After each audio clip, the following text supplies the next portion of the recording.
How's it going, folks? You are very welcome to an episode of The Change Room. I am absolutely delighted to say that on the line all the way over in Cyprus, we have Republic of Ireland international Jack Byrne. Jack, how are you? All good. How are you, bud? Not too bad now. You look like you're acclimatizing to the Cypriot weather fairly well over there. I haven't got much time now, to be honest, but I don't expect to go a while with Good stuff, good stuff. It looks like a nice spot to be living in. I know you're still under kind of lockdown restrictions and that over there, but first feelings is you're kind of enjoying it over there. Yeah, it's nice. The area is nice. The people have been great. Obviously meeting the new managers obviously come in now, but I spoke to the president and stuff before they came here. They're all still here, so it's been good. It's just settling in, the first couple of weeks, just settling in on a young fitness program. Everything's going well, so I can't complain. Really enjoying it, to be fair. Good. You spoke, I suppose, about the new manager coming in and that. I suppose there's no getting away the last few weeks of the news with obviously what happened with Mick so soon after you signing. Was it just a case of, I suppose, football can be a cruel game at times? It's just a case of just get on with it and then. Yeah, well, there was nothing I could do. The ink was dry, you know what I mean? So obviously love Mick, have huge respect for Mick. He gave me the Ireland debut. We had me in Ireland squads. As a person, I can't speak highly enough of Mick. And he took a chance on bringing me here.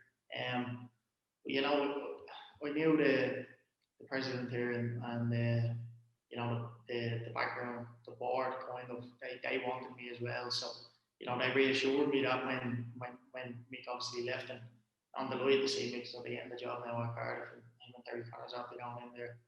Sure, they're going to do great. There's no better man to do well in the championship. And it is different over here, it's different style of football, and it's something we just have to get used to now and just crack on, because I'm here for 2.5 years, and I'm enjoying it. I'm enjoying the first month, so just see how it goes. And would you say, I suppose, with the style of football, is it more or less physical? Is it more or less technical? Or I suppose, what's the major differences to where you are now as opposed to the League of Ireland? Yeah, it's completely different to the League of Ireland, to be fair. It's completely different to England, completely different to Scotland. The last couple of places I was in, I wouldn't really compare it to Holland.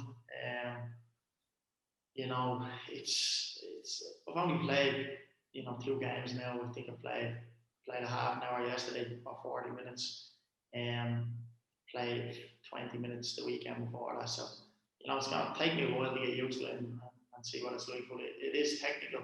They want to get the ball down. They want to play. New manager after when he really wants to play football. I think they expect that at this club, because it's the biggest club out here, and they're used to winning trophies. They're used to winning leagues. Used to being in Europe every year, and they plan to be in Europe. And that was one of the big factors why I came here in the first place, was the European football. And they're really hungry to get that, and hopefully we can be a part of that. The league itself is, there's some good players. I've played against, even playing against some of the teams here. I've come up against a lot of the players in Holland, and they're all technically good players. They all have 3 or 4 really good players in each team. So I'm just looking forward to seeing how it goes, and I'll just take it game by game and week by week and just see where it goes. Yeah, I suppose you kind of, I suppose, surprised everybody with, there was obviously so much speculation going on about where your next club would be, and a lot of people had kind of pinned in to go back over to England, and I think people kind of underestimated the size of the club you were moving to. I mean, they have a European pedigree that speaks for itself. As you said, they've been in the Champions League and the Europa League group stage, I think, over the last decade. I'd say nearly yearly. I think they got to the knockout stages, and I think they played Lyon in 2011, 2012. So it's obviously a massive club, and the European football, I suppose, will be something that must be one of the major driving forces to go on there. Definitely. Obviously this year, and we haven't started as well as we could start, but we played a team yesterday which are, I think, 15 points in front of us, and we obviously had issues with the COVID and stuff, and games getting called off, players not being able to play for a couple of weeks and having to play, not the starting 11, and we lost ground. But the club here, they strive to be in Europe and they plan to be in Europe. And, that's what I want as a player. I want to be testing myself against the best players. It's a big opportunity for me if we do get in Europe and we are fighting in the Europa League and hopefully the Champions League. If we win the league, there's a good pathway that we can get into it, and that's what the club want to do here. They want to win the league, they want to win the cups, and I've been used to that at Rovers over the last 2 years competing for trophies, and that's what I wanted. And I would think it's a good opportunity for me to come out here, experience something different. I've done that in Holland, and when I look back after being in England, that's not to say I won't go to England again. And of course, who knows? I'm here for 2.5 years. Now, do people stay for the length of their contracts, or do they stay beyond their contracts? It's unknown in football, really, So I'm just open to trying new things. And when this came up, and to play for such a big club, and the training ground, everything is brilliant here. The weather is great, so all these things come into play. We just thought when the opportunity came up, and Mick was here at the time, it was a great opportunity for me to come back and work with Manchester. I knew in a place where it might have been different to me, but Manchester, I knew obviously a new manager's have to come in now, but he wants to play football, so it's for me to get my head down and work. And I'm really looking forward to it. The first couple of weeks have been good. We're in lockdown over here, but when I'm able to get out and see the place, their experiences that you can take, away from football also. So, I am looking forward to it. It's been a good couple of weeks, but it's not only England or Ireland or other places like this. I've played in Holland before, and I love my time out there. So, when chances come available that you can go and see new places and meet new people, why not take them? Absolutely. You spoke there about you're still in lockdown over there. That means obviously you haven't had a chance to play in front of a major crowd over there. I think there was a lot of pictures of the stadium shared when you first signed. It looks like an absolutely stunning place to play your football, and kind of first hand from where you've played so far, the facilities and all that in Cyprus, they seem to be fairly up to scratch. Yeah, they're good. We played here with Rovers actually in the Europa League against Limassol. Limassol are a very good side, and we actually beat them to the lane. The Cup 2-1 was a great result for us.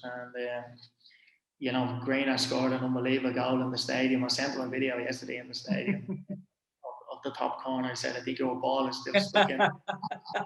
He liked that one. So, look, everything's good. The facilities are great. When I did speak to Mick and I spoke to the president and the board around before I came out here, they spoke about the fans. And for me as a player, I love that. I love the hostile environment and the fans expecting you to win every game and do well. You even get the fans over here that are so involved. They came and they weren't happy with a couple of the results, and I think they smashed up the cars in the training ground. But as a player, you either fall underneath that pressure or you like it. And for me, I like that. You know what I mean? I like trying to be the man and trying to be at a huge club like this and try and show people over here a young Irish lad coming over can do well. And I'm looking forward to playing in front of the fans. And whether they're behind you or you're losing a game and they're pushing you to try and get another goal, that's what football is all about. Different culture, different country, different way fans do things. And the fans came to the training ground there just after Mick got the second. They're on the pitch, the ultras, and we're just training and having a chat with the board. That's just the way it is, So I like it. I do like it. There's a pressure involved in it, and that's my own pressure as well on myself to do well and try and make something over here.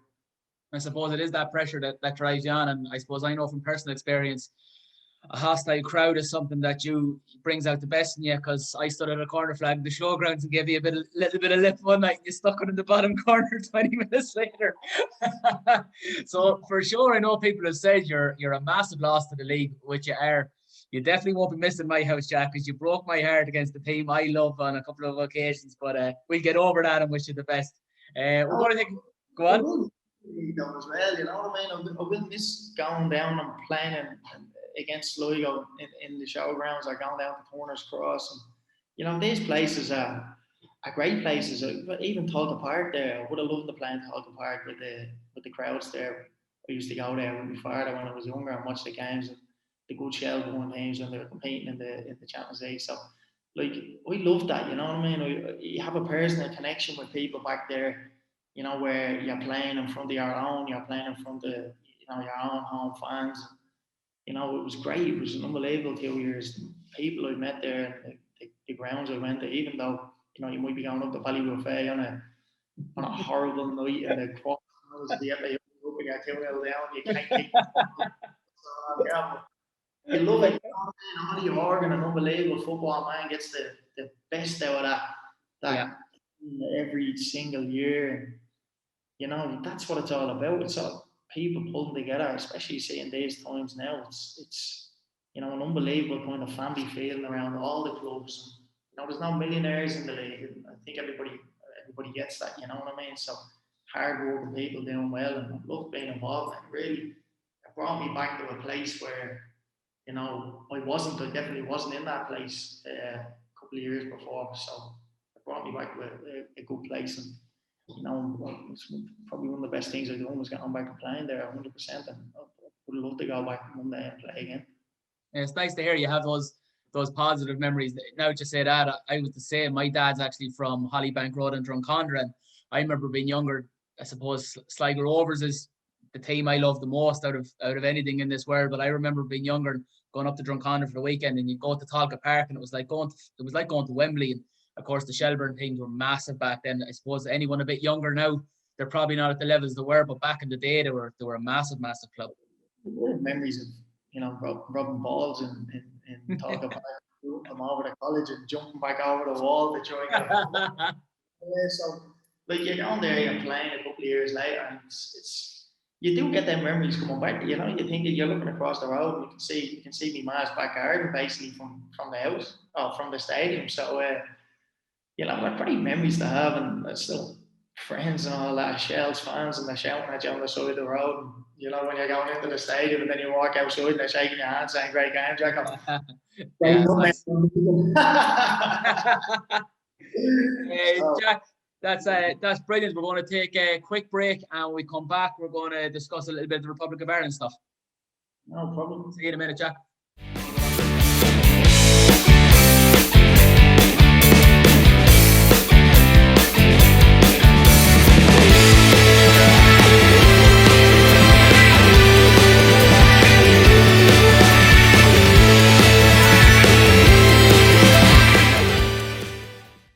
Now, welcome back to part two. We are still on the line with Jack Byrne.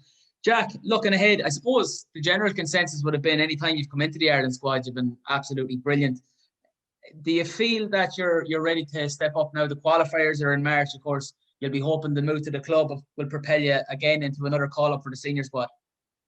Yeah, well, you know, it's just up to me to play well and keep doing well and keep getting headlines. And you know, it's a big club here and big expectations, and you know, it always helps. I think when you're at a bigger club and you're kind of doing well and you know you can be pushed that way, but it's going to be up to the manager.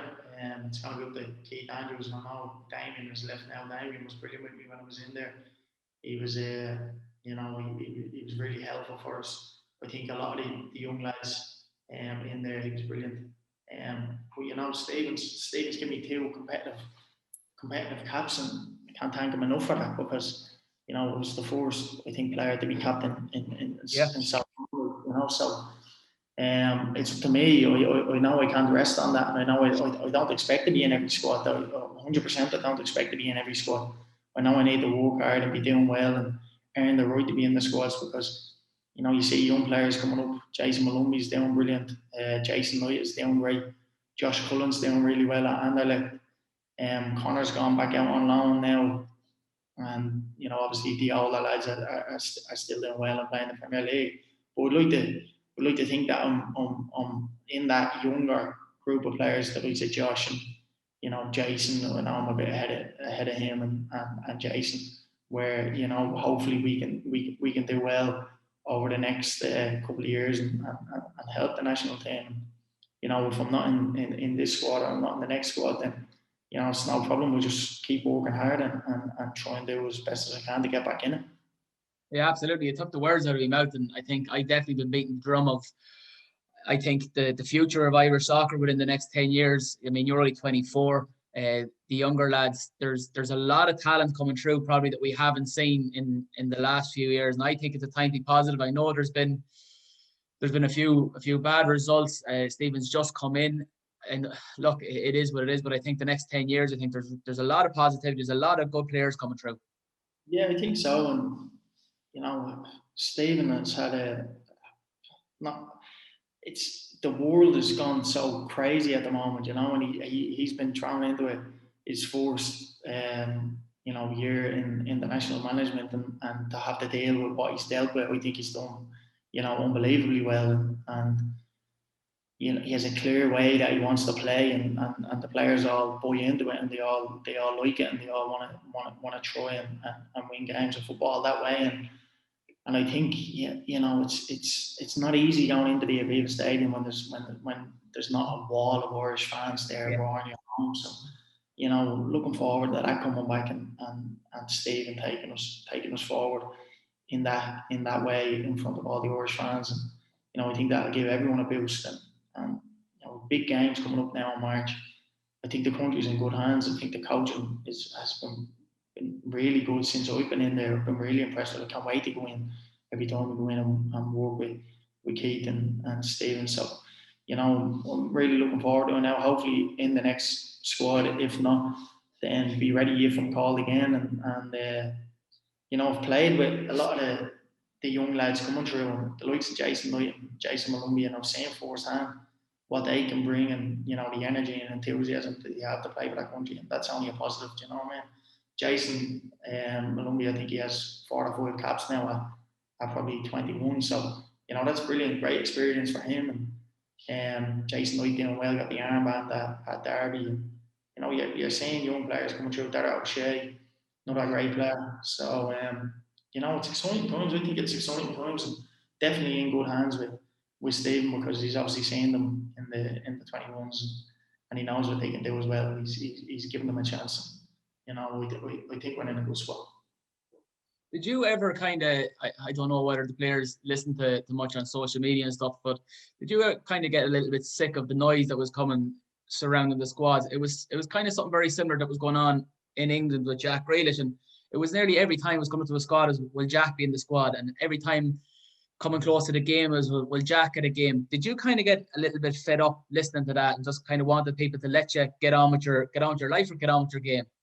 To be honest, I've had stuff like that since I was 16 years of age. Since I moved away to Man City, everybody wants to half know what I'm doing, or how I'm getting on.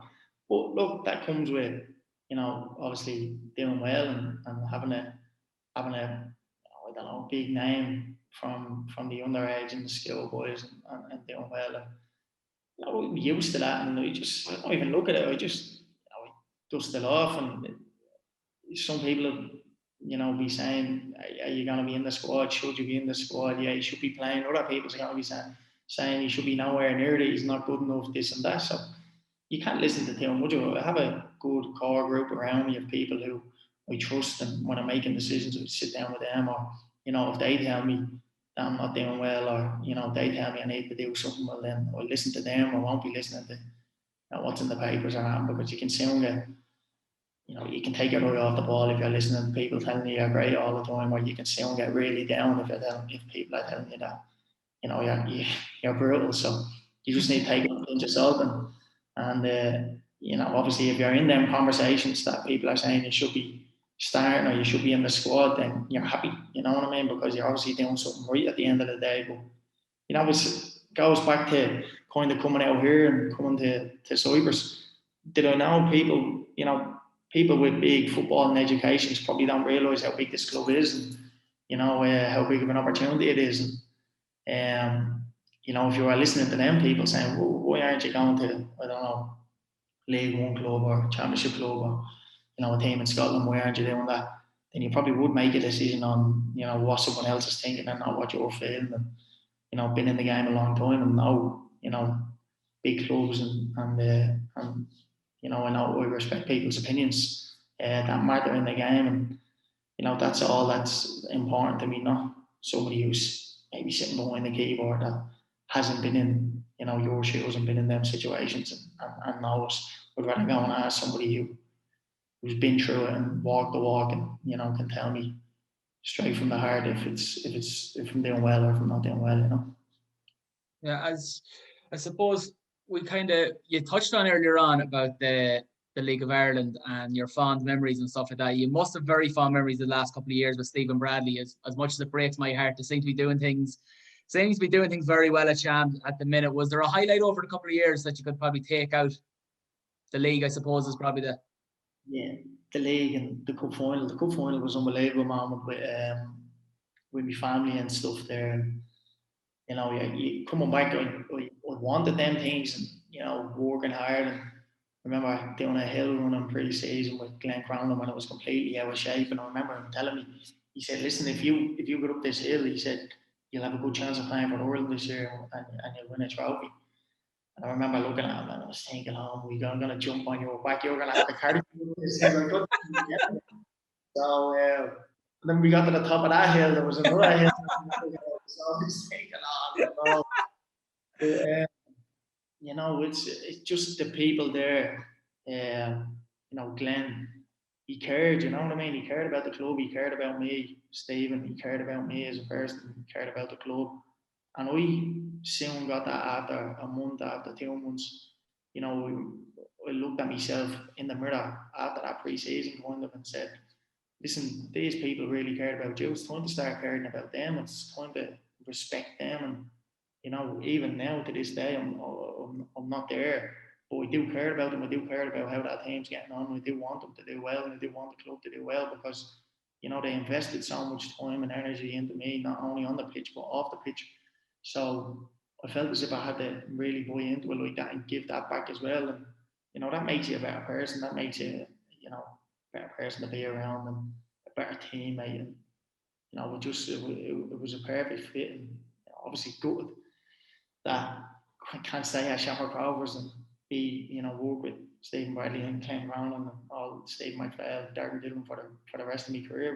But that's football, and opportunity comes to go to the next step you have to take it. But the cup final and the league, these memories you can take to the grave with you, in front of family and friends. You see what's going on in the world at the moment. When the next time they're going to be there. So when you do look back, you do think, what an unbelievable day, and you have to thank them for the opportunity that they gave you to fulfil them. That has really to help. I think there's probably a slight ignorance from people who maybe don't follow the League of Ireland. I mean, you could dominate a league for 10 years and ultimately you would probably be based on European performances. Obviously, Shams had a good run at it this year. Obviously, you had AC Milan come to visit you in Tala. We've seen Dundalk.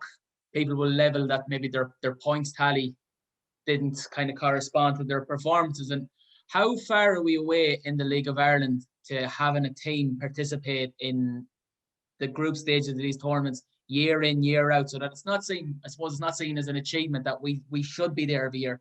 Obviously, the Sham team you played in last year is an unbelievable side. Like, surely they're as close to anything. Yeah, but I think it goes down to if you want to be in that category of playing in Europa League every year and competing in Europa League against good European teams every year. It's the investment, it's the investment side of it. We come over here and the top 5-6 teams over here are really, really, really strong. They're really good teams, and they would probably give any top League of Ireland team a really good game, probably beat them, and that's just the honesty of it. And we played against Apoel Limassol, they're top of the league over here. For Shamrock Rovers, when we played against them, they were brilliant. You know what I mean? They owned the ball, but they're in the Europa League the year before. They were in the Europa League 2 years before that, before we played them, and you know, I think Applewell were in the Europa League for the last couple of years when Apollon weren't not in the Europa League. So there's always a couple of teams in the Europa League over here, and always a couple of teams in with a chance of playing in the Champions League. And if they don't get in it, then the next year they're striving for that again, and they're always close and they're always there or thereabouts. And they're playing against 5, 6 teams over here who are trying to do the same thing. It's not just one team that are doing it. And then, you know, pre-season comes and, you know, they might have had a good season. 5 or 6 of the best players have been leaving and they're trying to fill that void with 5 or 6 other players to come in, you know, on similar, you know, low money that the boys that left would have been on, and they're after going to maybe go and get more money somewhere else and a better chance somewhere else, you know what I mean? So if you could get that in the League of Ireland, and you know, you could get the top teams really, you know, pushing each other and doing well and not losing 7, 8 players every season and trying to replace them with, you know, the next Jack Byrne coming up or the next, say, Dan Mandrew coming up, Yeah. or they're not leaving you to go and fulfill another opportunity because, you know, obviously the financial side isn't there. Well, then I think the league can do really well, but that's going to come from investment. You know, the TV money over here and all that's ridiculous compared to the League of Ireland.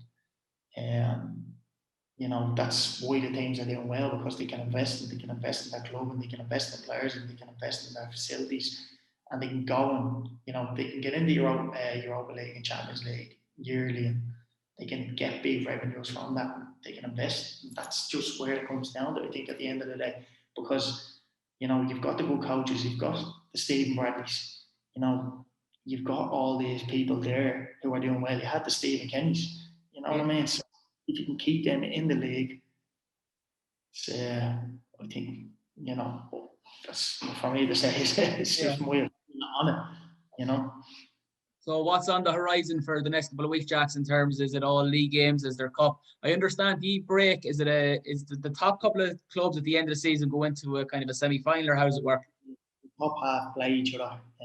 These top 6, they battle it out for Europe, and the bottom 6, they go for the relegation places. We're hoping, obviously, to be in the top 6. That's what we want. And then you're fighting for Europe. You know, you win the cup, you're in Europe as well. We beat Applewell and Missile. That was a huge result for us. So look, it's interesting, and you know, we just got league games coming up in a cup, maybe, you know, a couple of cup games, hopefully a cup final. But you know, league games, concentrate in the league, try and get some wins, and move up the table, try and get Europe, and you know, if not, next year. Well, I think I speak for everyone in Ireland, Jack, when we wish you the best of luck in the next couple of weeks and for the rest of the season. Thanks very much for coming on with us this evening. Best of luck in the next few games, and hopefully we'll catch up soon. Appreciate that. Thank you. Thanks, Jack. Thank you.